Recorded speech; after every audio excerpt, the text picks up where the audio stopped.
Hello दोस्तों। कैसे हैं आप सब। आपने क्रिकेट का कहर के पिछले भागों में पढ़ा कि चंद्रकाल से लड़ाई के सिर में जब ध्रुव जो उसका मंत्रदंड तोड़ देता है और उस मंत्रदंड के जरिए धनंजय को पता लगता है कि चंद्रकाल जिंदा है। और इसी मंत्रदंड के जरिए उन्हें पता लगता है कि सांसों का लाल हीरा चोरी हो गया है। इधर जब सांसों का लाल हीरा चोरी होता है तो जिंकालू उस समय उन्हें रोकने की कोशिश करता है और किरगी सस्सी लड़ाई होती है। और किरगी अंत में ध्रुव को अपराधी समझकर ध्रुव को मारने के लिए निकल पड़ता है। इधर जिंगालो भी ध्रुव को बचाने के लिए चल पड़ता है। और उधर धनंजय जब पता करता है तो उसे जिंगालू वहां से उड़ता हुआ दिखाई देता है और जिंगालू को अपराधी समझकर जिंगालू को रोकने के लिए चल पड़ता है और उन दोनों की लड़ाई होती है, परंतु बाद में उन्हें आपस में समझौता हो जाता है। इधर चंडकाल सांसों का लाल हीरा प्राप्त कर लेता है और अजय बन जाता है।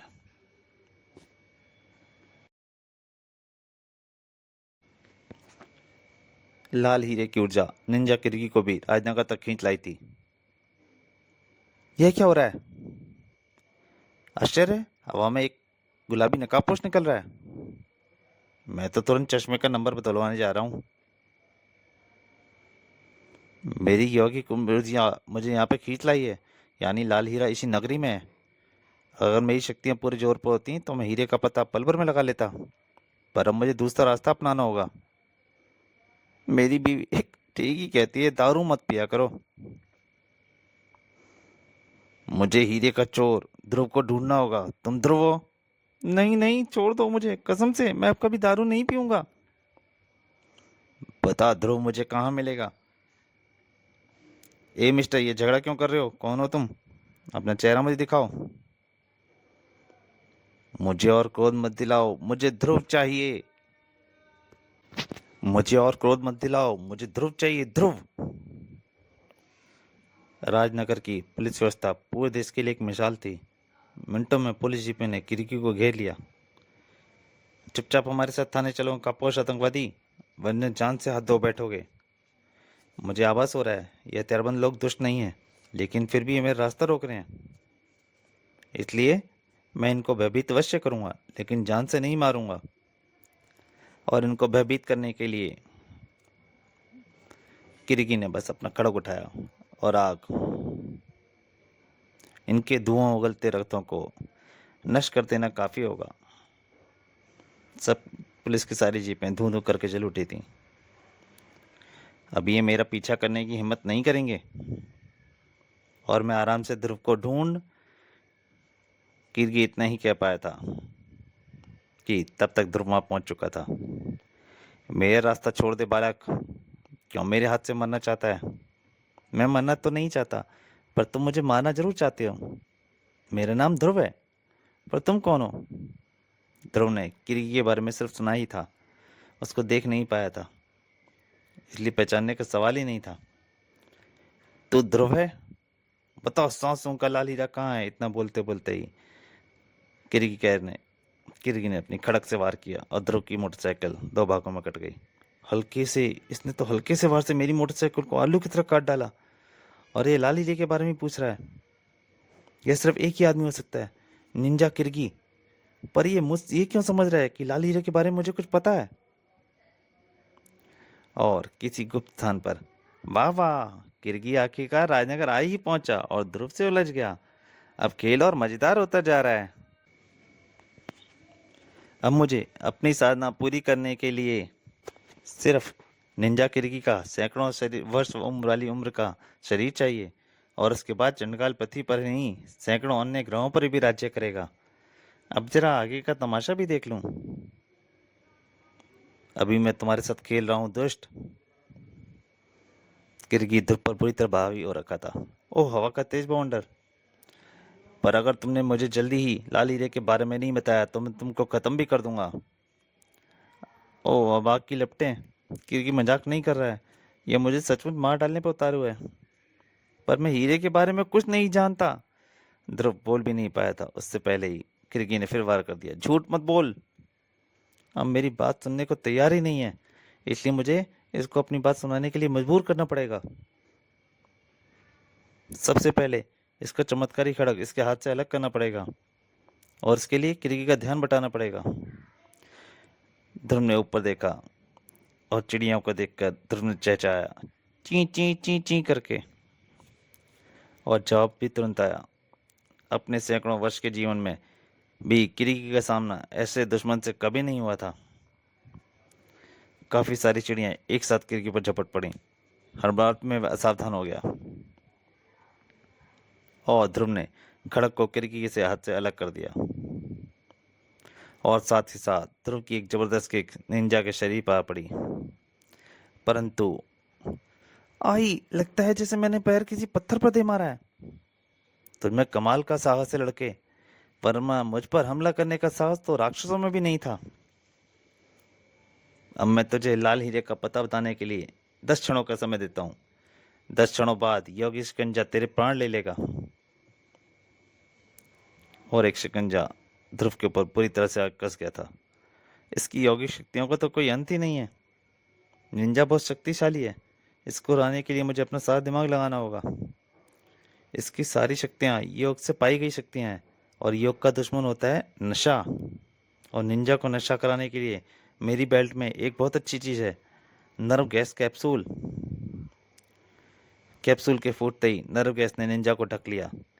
निंजा ने ऐसी गैस पहले कभी नहीं सूंघी थी और वैसे भी वह सदियों से हिमालय में प्रदूषित रहित वातावरण में रह रहा था। उस गैस का उस पर असर तुरंत हुआ। अब इससे पहले कि निंजा होश में आए, मैं इसको लोहे की मजबूत स्टार लाइन से बांध दूं, उसके बाद धनंजय को मैसेज भेज दूं। परंतु ये सब देखता हुआ चंडकाल आश्चर्य से भर उठा था। आश्चर्य? ध्रुव ने अपने दिमाग से निंजा को हरा दिया। लेकिन चलो, मेरा एक काम तो इसी ने कर दिया। अब मुझे ध्रुव को खत्म करने और निंजा को उठाकर यहाँ लाने के लिए अपने सेवक को भेज देना चाहिए। जूम्बी! और लगभग तुरंत ही ध्रुव की आंखों के आगे एक तेज रोशनी चमकी। जब तक ध्रुव की आंखें देखने लायक हुई तो उसके सामने नरक से आया हुआ एक प्राणी खड़ा था। ओ नो, ये तो चंडकाल का भी बाप लग रहा है। बाप नहीं, यह मेरा सेवक है जूम्बी। इसके शरीर में सब कुछ है सिवा जान के। यह पूरी तरह से मेरे मानसिक नियंत्रण में है और इसको सबसे पहला आदेश है ध्रुव की मौत। हे भगवान, चंडकाल तो मुझे सांस लेने का मौका भी नहीं दे रहा है। अब इस आफत से मैं कैसे निपटूंगा? तो तभी, तुम पीछे हट जाओ ध्रुव, इस आफत से मैं निपट लूंगा। जिंगालू, तुम यहाँ पर कैसे? बाद में बताऊंगा, लंबी कहानी है। पहले मैं इसकी अकल ठिकाने लगा दूं। जिंगालू का एक घूंसा जुम्बी के पेट पर लगा, परंतु उसका हाथ सीधा अंदर घुस गया। अरे, इसके पेट में तो कुछ भी नहीं है। इसकी खोपड़ी में भी कुछ नहीं है, ना दिमाग ना भूसा। पर जिम्बी की बाहों में बहुत कुछ था। उसका एक घूंसा ही जिंगालू की हालत खराब कर गया। इसके तो घूंसे ही में मेरा सिर घूम रहा है, पर मैं इसको उठाकर समुद्र में फेंक दूंगा। जिंगालू ने लपक कर जुम्बी के दोनों हाथ पकड़ लिए। लेकिन इससे पहले कि जिंगालू जुम्बी को उठा पाता, जुम्बी के दोनों हाथ धड़ से अलग होकर आ गए और तुरंत ही उसके स्थान पर नए हाथ उगाए। ध्रुव ने जिंगालू को रोकने के लिए बोला, ठहरो जिंगालू, इस जुम्बी से तुम मुझे ही निपटने दो। नहीं ध्रुव, तुम्हारे तो ये पल भर में चित्रे उड़ा देगा। मैं इसको संभाल लूंगा।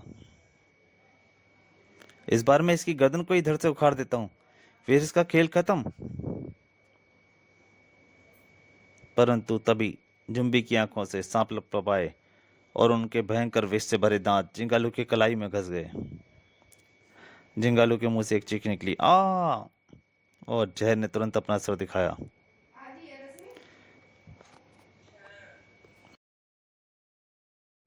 ध्रुव के मुंह से भी एक जोर से आवाज निकली, जिंगालू!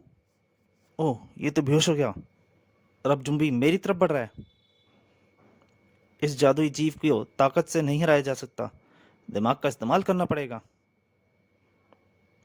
इसके पूरे शरीर में मुझे सिर्फ एक ही असामान्य बात दिख रही है, इसकी सांप आंखों से बाहर निकल लपकते सांप।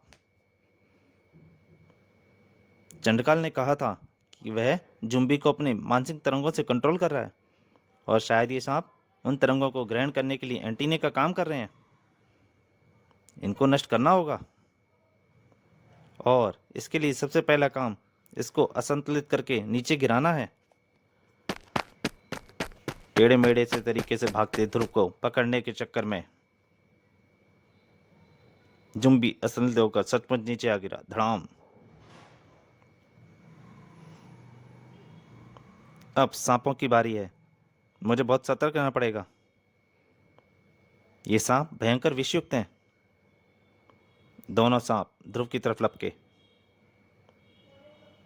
पर ध्रुव ने अमानवीय फुर्ती दिखाते हुए उनकी गर्दनों तो अपनी फौलादी गिरफ्त में ले लिया और एक तेज झटके से सांप जुम्बी के जिस्म से अलग हो गए।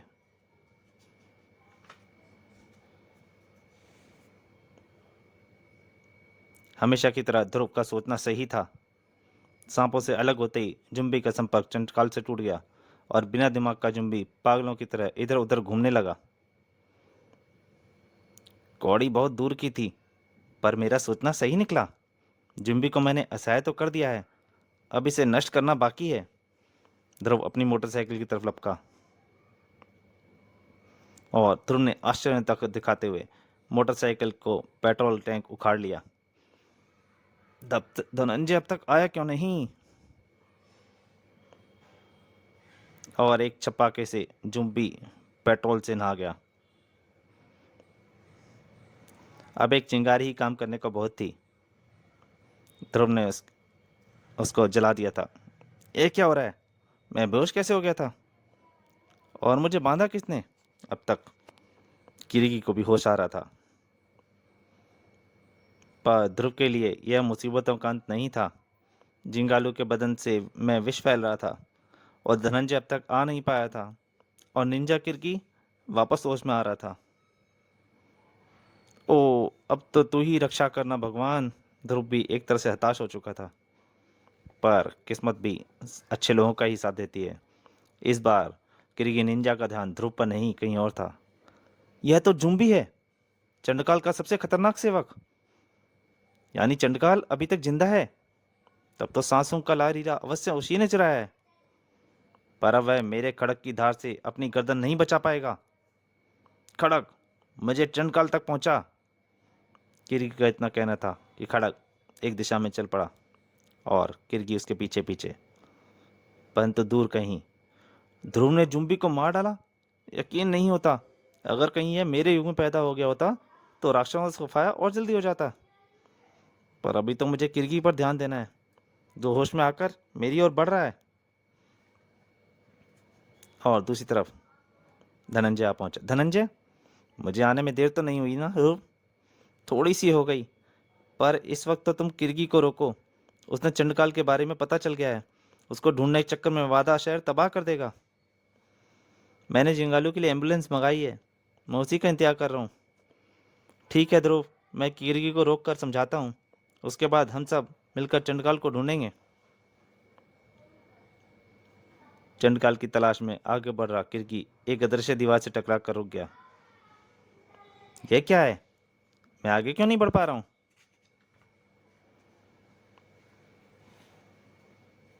यह अदृश्य ऊर्जा की दीवार है निंजा किरगी, और इसको मैंने खड़ा किया है। तुम कौन हो श्रवण मानव? तुम्हारा पहनावा मुझे जाना पहचाना लगता है। मैं देव जाति का धनंजय हूँ किरगी, और तुम्हारी तरह से भी चंडकाल को ढूंढ रहा हूँ। तो तुम मुझे सहायता करने के बजाय मुझे रोक क्यों रहे हो? क्योंकि तुम चंडकाल की खोज में इस शहर में तबाही फैला रहे हो। यह तरीका गलत है। निंजा गलत सही की परवाह नहीं करता। मुझे लाल हीरा ढूंढना है, और मेरी तलाश के रास्ते में जो कोई भी आएगा उसे मैं धूल में मिला दूंगा।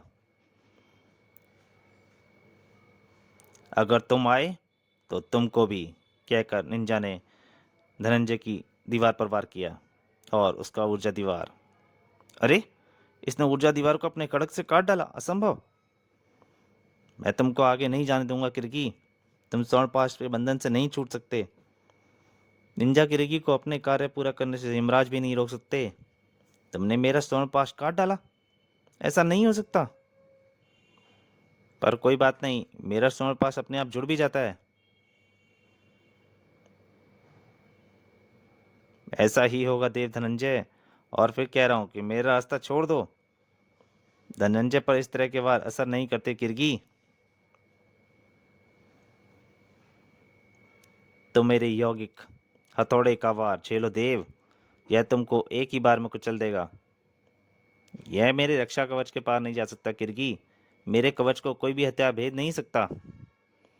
तू सचमुच शक्तिशाली है धनंजय, इसलिए अब मैं तुझ पर अपना सबसे भीषण वार करूंगा, अपने खड़ग का। पर तुम्हारा खड़ग भी मेरे कवच को पार नहीं। धनंजय इतना ही बोल पाया था। खड़ग कवच को पार तो नहीं कर पाया, लेकिन खड़ग के स्पर्श से ही धनंजय को यौगिक ऊर्जा का एक भयंकर झटका लगा और कुछ देर के लिए धनंजय अपने होश खो बैठा। अब किरकी को रोकने वाला कोई नहीं बचा। चल मेरे खड़ग। और किरकी फिर से लाल हीरे की खोज में चल पड़ा। और पास में ही, हमारी किसी भी दवाई का असर नहीं हो रहा है ध्रुव, ऐसा जहर तो मैं पहली बार देख रहा हूँ। तो क्या जिंगालू नहीं बच पाएगा? तभी धनंजय, घबराओ मत ध्रुव, इसका इलाज मैं करूंगा। इसको हुआ क्या है? इसको चंडकाल के सेवक जुम्बी की आंखों से निकले जहरीले सांपों ने काट लिया है। तब तो तुम्हारा विज्ञान कुछ नहीं कर सकता है, पर भाग्य से मेरे पास इसका इलाज है। अब देखते ही देखते जहर का असर उतर जाएगा। पल बर्बाद। मुझे क्या हुआ था? जुम्बी कहाँ गया? शांत हो जाओ जिंगालू, ध्रुव ने जुम्बी को खत्म कर दिया है, पर मैं किरगी को रोक नहीं पाया। किरगी बहुत शक्तिशाली है, उसे रोकने के लिए हमें अपनी सम्मिलित शक्ति का प्रयोग करना होगा। और दूर कहीं, ओह, अगर ये तीनों किरगी के साथ मिल गए तो मेरे लिए किरगी के शरीर को प्राप्त करना असंभव हो जाएगा। मुझे इन तीनों को एक साथ अपने रास्ते से हटाना होगा। उसके मुंह से एक आवाज निकली, चक्रवात। और अगले ही पल हवा एकदम से तेज कहीं से हो गई। आंधी आ रही है क्या? नहीं जिंगालू, यह चक्रवात है, भीषण बवंडर, और यह हमको उड़ाकर ले जा रहा है। कुछ करो धनंजय। मेरा सिर घूम रहा है ध्रुव, मैं अपनी शक्तियों केंद्रित नहीं कर पा रहा हूँ। मुझे चक्कर आ रहे हैं, मुझ पर बेहोशी छा रही है। जल्दी ही तीनों अपने होश खो बैठे। और जब उनको होश आया, अरे यह तो कोई नई जगह लगती है। यह जरूर चंडकाल का ही काम है। लाल हीरा पाकर उसकी जादुई शक्तियां बहुत बढ़ गई हैं, पर मेरे ऊर्जा द्वार के लिए हमको वापस राजनगर पहुंचा देना मामूली काम है। तभी चंडकाल प्रकट हुआ, पर मैं ऐसा होने नहीं दूंगा।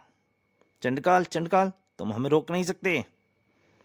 अब तुम अपने आप को ही रोकोगे वीर धनंजय। हा हा हा हा हा। इसका चेहरा गायब हो रहा है। अपने आप को रोकने का क्या मतलब है? पर तभी जो उन्होंने देखा, पानी में से तीन आकृतियां निकल रही थीं। धनंजय उधर देखो, पानी में से कुछ आकृतियां निकल रही हैं। पर ये तो हमारे प्रतिरूप हैं, लेकिन क्रूर और खूंखार, खतरनाक, और शायद हत्यारे भी, चंडकाल के पैदा किए हुए हत्यारे।